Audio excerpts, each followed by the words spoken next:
ಯಾರೋ ಎಣ್ಣೆ ಗಾಡಿ ಏನೋ ರಾಮ ರವಿ. ನಿನ್ ರಾಮನೇ.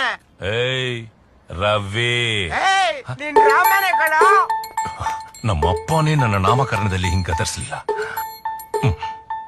ಆಯ್ತು, ನಾನ್ ರಾಮನೇ. ಹೋಗ್.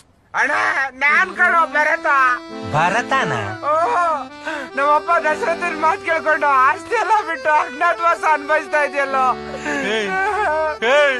ಬಾರಣ ಮನೆಗೆ ಹೋಗುವ. ನನಗೆ ಆಸ್ತಿ ಬೇಡ, ನೀನ್ ಬೇಕು ಅಷ್ಟೇ. ಅವನು ರಾಮಾಯಣ ಓದಿ ಮೆಂಟಲ್ ಆಗ್ಬಿಟ್ಟವನೆ. ಆಯ್ತು ಬರ್ತಾ, ನೀನ್ ಹೋಗು, ನಾನು ಆಮೇಲೆ ಬರ್ತೇನೆ.